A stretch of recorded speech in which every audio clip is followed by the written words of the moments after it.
Hey guys, my name is Hopkins Langler and I'm a qualified sports therapist, and I'm also currently studying my master's in physiotherapy.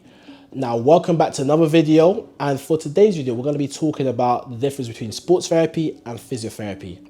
And before I get into it, please make sure to like, subscribe, share this video to all your friends and family, and also follow me on both TikTok and Instagram, where I post more content there and it's a lot more personal with me. You can ask me questions, you can DM me a lot easier there.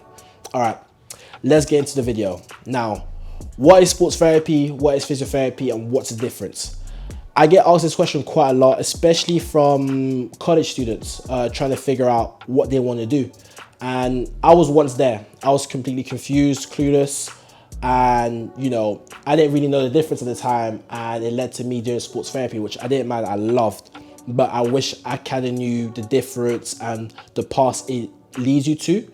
Thankfully, I got the information now and I can share it to the younger viewers and people who want to get into it, so I can be able to direct you properly and make sure you're going to what you really want to do. So first, we're going to start with sports therapy. So I done my undergraduate degree in sports therapy at the University of Essex. So sports therapy, in fact, I'm just going to get this definition from the Society of Sports Therapy. When you become a sports therapist, you have to join a society. So the society I joined was the Society of Sports Therapy, and it gives you the knowledge, skills, and ability to utilize sports and exercise principles to optimize performance, preparation, and injury prevention programs, immediate care of injuries and basic life support in a recreational training and occupational competitive environment, assess, treat, rehabilitate, and where and if appropriate, refer on to another specialist, provide appropriate soft tissue interventions in a sport and exercise context, and finally, plan and implement appropriate rehabilitation and return to training work programs. So these are all the things that a sports therapist does, and this came directly from the Society of Sports Therapy website. That's all they do basically, and giving you my personal experience.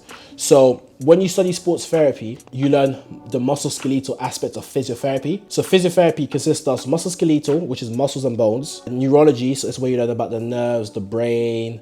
You learn about conditions such as Parkinson's, you learn the effects of strokes, and then it's cardiorespiratory. So then cardiorespiratory, you learn about your heart and lungs, and also how physios helps people with problems in their breathing. So you can get like lung respiratory physios where they help their patients with, for example, pneumonia, help them clear up all the secretions in their lungs to get it out so they're able to breathe properly. So that's what a physiotherapist does, but a sports therapist just focuses on MSK, musculoskeletal. You get taught practically all of the main injuries an athlete or normal person would experience, like the most basic ones, the most prominent ones. So ankle sprains, knee sprains, a contusion, broken wrist. You learn how to treat them and how to fix them. So using my personal experience, sports therapy is mainly directed to people who want to work with athletes or in sports. So you'll be working with footballers, basketball players, rugby players, but there is a catch to it, which I will get to in a second, in a bit. So you work in that demographic, but you could also help normal people. So again, just talking about this in terms of treating people with like normal common injuries. So you learn how to assess them, treat them. So the treatment, you'll mainly be doing manual therapy and rehab. So manual therapy is basically you using your hands or form a technique to help relieve the person from their pain and symptoms. So this could be through massage, for example. So massage helps to relieve a lot of pain, also helps to stretch the tissues, increase blood flow, and therefore healing takes place. Also mobilization. Mobilization moves the joint to increase range of movement and to decrease pain. So this is where you, for example, take the shoulder and you move it. And sometimes some people might have issues where they're unable to get their arm to a certain angle, and you by mobilizing it, able to increase the range of movement, and therefore they're able to move it a lot more. So another thing that sports therapists do, they do a lot of taping. So taping to make sure that the players' joints are sturdy, they're in place, and make sure it prevents or reduces the chance of re-injury. So for example, a lot of football players or basketballers, in fact a lot of athletes who do contact sports, like to get their ankle taped because they don't want to roll their ankle again. So you learn how to do all of that in sports therapy. You also learn how to rehabilitate an injury in sports therapy. So this is where you give the person the correct exercises, stretches, and any sort of information to help them get better and get them back to either playing their sport or back to work. So depending on what level they're playing at, you need to be able to give them the right plan and also be in their corner to motivate them, ensure that they're able to do this, they're gonna get better, and they're gonna be able to go back to play their sport or go back to work normally. Now, that's what a sports therapist does, and in terms of my personal experience, one thing they don't tell you in sports therapy, unfortunately, the ceiling can be quite low in terms of jobs. So earlier I stated that you'll be working with athletes. You won't be able to work with every athlete. Some sports governing bodies don't accept sports therapy as a accredited. Well, it's not an accredited qualification. That's one. Two, some of them, they would prefer to have a physiotherapist on site, so to work with them, because physios are a lot more qualified, they know more, etc., about the body and everything, while sports therapy is a bit limited. So with sports therapy, you're quite limited to where you can go and what you can do. So you could potentially work abroad, but you might be able to work abroad in Canada and Australia, I believe. Those are the two that I know that they accept sports therapists. Any other country, they won't recognize it. You'll need to do a different qualification or just become a physio. Again, this is me sharing my personal experience. I was a bit annoyed to find that out. I found this out in my third year university, and many other people in my class was a bit annoyed because we're looking for jobs now, and we're like, whoa, there's not that many jobs available. And, you know, it's not cool. Or, okay, cool, I want to be a Premier League physio. Oh, we can't do that. You can only work with the academy team because that's what they accept. Unless if the team needs someone to cover, etc., then they might take a sports therapist. The majority of the time, a lot of the high-level sports will not take on a sports therapist. Only a select few. So unless you're really, really good, or they need you, or you were there from the start, only a select few will take a sports therapist. So this is where there's a lack of jobs in place in terms of sports teams you can work out, and also you can't get that many jobs in the NHS. If you do get a job in the NHS, you'll be hired as a physiotherapist assistant.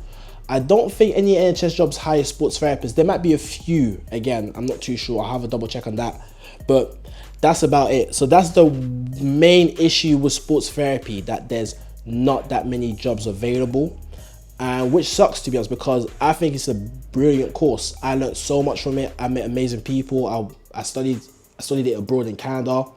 It's what I'm doing right now with the London Lions when I'm helping out, you know, just being a sports therapist. You know, it's taught me how to assess and treat people. You know, sports therapists are such qualified, well-trained people, especially in a sporting context. They know so much on how to fix somebody. So that's what sports therapy is. Now, let's talk about physiotherapy. So a physiotherapist helps to restore movement and function when someone is affected by injury, illness, or disability. It can also help to reduce your risk of injury or illness in the future. So that's already a completely different definition from sports therapy. And also in terms of physiotherapy, like I stated earlier, three aspects: musculoskeletal, MSK, neuro, and cardiorespiratory. So musculoskeletal consists of bones, joints, and soft tissue such as back pain, neck pain, shoulder pain, and sports injuries. Then you have neuro.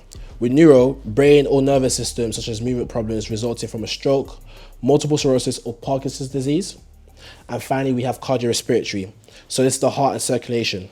So for example, doing a rehab for somebody after a heart attack and helping their lungs and their breathing, and also working on the chronic obstructive conditions such as pulmonary diseases and cystic fibrosis.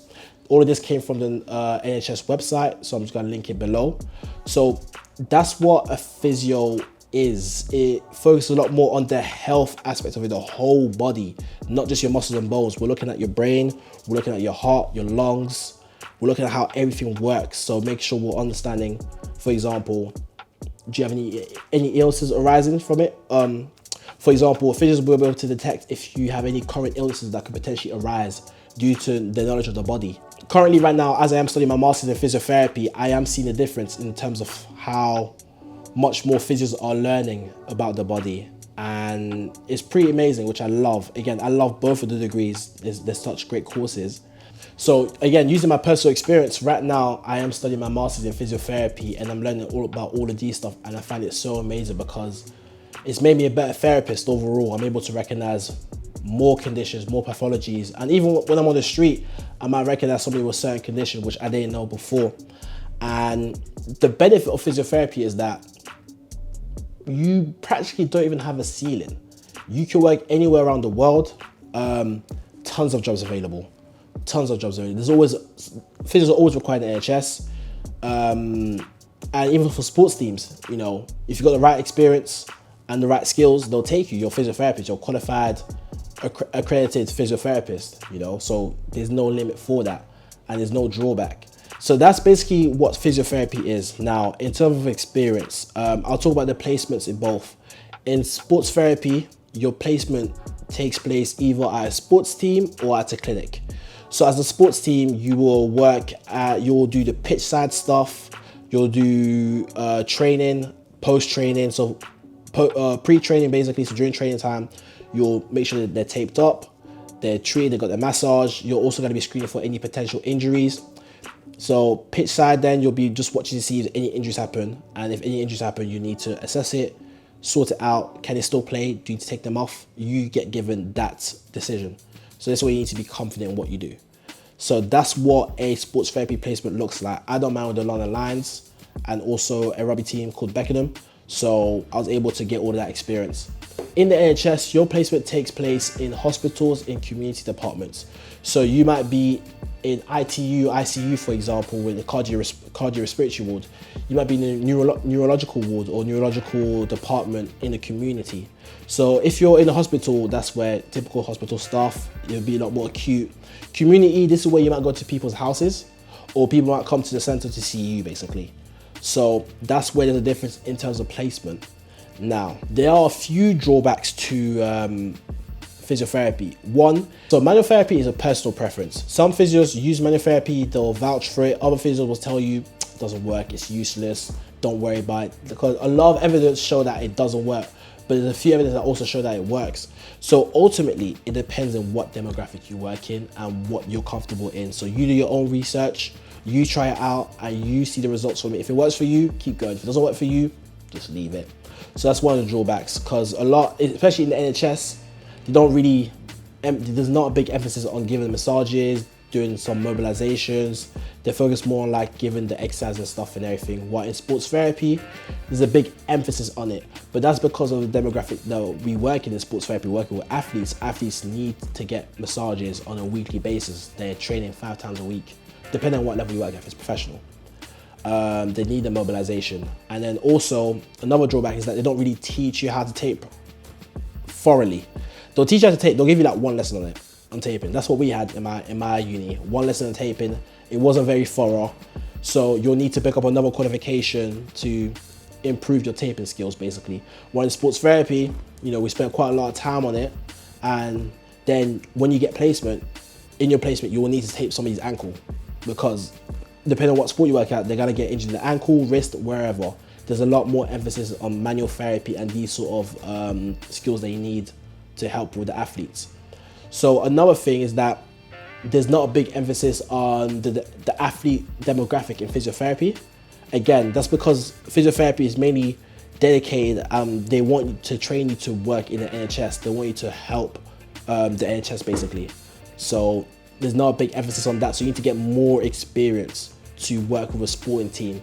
So once you graduate as a physiotherapist, you know, you'll be missing a lot of skills to work with a sports team. You know, you haven't had the experience, the treatment, the manual therapy, the handling, it'll take a bit of time. So that's where a sports therapist shines a bit more when it comes to working with athletes, unless the physio has had all of that experience, has taken the extra courses to do the manual therapy, to do the taping, all of that stuff to get better at it. So there's that. So the ultimate question, what should I study? That all depends on you and what you want to achieve. So I will say, first of all, like, what are you working with? Like, what grades do you have? What university do you want to go to? So for example, for me, I could have done either sports therapy or physiotherapy. My teacher, I'll never forget this day. My teacher looked at me one day, he was like, Hopkins, you have really good grades. Don't study sports therapy, do physiotherapy, you can do a lot more with it. The way sports therapy got sold to me when I was reading like description of it and what you can do for it at different university website, it just seemed like I'm going to be working with that top end, high end athletes, all of that stuff. Nah, that's not the case. That's really not the case. Because when I read up on physiotherapy, it just seemed so boring.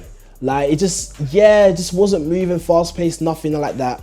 And then part of me is like, I wish someone told me a bit more, like emphasis, like this is the reason why, this is why you shouldn't do this, you should do this instead. But I really do not regret the journey of sports therapy. I loved it so much. I met amazing people. Essex was a great university. I went abroad to Canada, which opened my eyes. I saw You know, I traveled around the world. I was able to study in a different country, meet amazing people, learn new skills, become more confident, start my business in sports therapy. You know, sports therapy has led to me meeting amazing people, creating opportunities for me, and I love it so much. I just wish that it was an accredited course, because sports therapists are amazing therapists to have on your team. They know their stuff about the body really well, especially MSK really well. If you think about it, in physiotherapy, you have to focus on MSK, neuro, and cardiorespiratory, all of these three things, while sports therapists just focuses on MSK for 3 to 4 years. They become a specialist at that. They're good at rehab, they're good at manual therapy. You need that in your team. You need that in your team. A physio needs to specialize. So every physio specializes, you can't do all three. You have to specialize in one, basically. So there's that bit of it. But if you want to continue to progress at your jobs and what you do, I recommend physiotherapy, because you can go up the bands. So the higher the band, the more work, but the more money. In sports therapy, it's a bit different. Sports therapy, depending on what job you get, you know, where you go, there's a ceiling to how much money you can make. But also, if you want to make extra money, you can just open up your own clinic, do some private work, so become a sports massage. You can do sports therapy on the side, which I do. So I do sports therapy on the side. Physio Hub right here, my brand. People book me, I assess them, I treat them, I give them massages, I make them rehab plans, and that's what I do with my sports therapy degree. It also enabled me to make YouTube videos, because anyone can make YouTube videos, but when it comes to help stuff, again, anyone can make it. But if someone, you know, questions you or what you do, how can you back it? I've got my degree to back it and my insurance and stuff. So I'm able to back that. I'm a healthcare professional, basically, with what I do, plus with my physiotherapy as well. So sports therapy has allowed me to do all of that stuff. So there are great things you can do. And let's say if you want to become a physiotherapist, but you don't have the grades for it, that's completely fine. You could do sports therapy, you could do sports and exercise science. You could practically do any degree, and then go back to physiotherapy as your master's, or even as a second degree as an undergrad, because physiotherapy is a course that anyone can get into. It's all about your interpersonal skills. How well can you relate with the patient? How well can you give them the information to get them better? And how well can you treat them? It's all the ways, just your communication with them, basically. Like, you're gonna learn all the skills. You'll learn about the body. You don't even need to know the body 100%. For example, this poster right here, I don't know all the muscles. I don't know all the bones, but I know what to do. If I don't know what to do, I'm gonna take time out and I'm gonna go and learn. That's the importance of being a therapist. Sports therapist, physiotherapist, in any sort of career, go out and learn. If you don't know it, I don't know it. Just state it. No one's gonna harm you, no one's gonna kill you, no one's gonna scrutinize you. If they do, forget about them. Just do what you need to do to get better, basically. Like, mistakes are done, it happens. You know, just be careful, take your time with it, be confident in what you do. You're gonna get better. So that's the difference, basically. Mainly just jobs available. Sports therapy is not accredited, and sports therapists are very good at manual therapy and rehab, so they're good at a sporting sense, while physios are a lot better in terms of like the whole body, not just about your muscles and bones. They look at your heart, your lungs, your brain, everything. They're looking at that whole aspect. Hopefully you guys love this video. If there's any questions, please link down below. If you want more information, send me a DM through Insta or through a comment, and have a lovely day.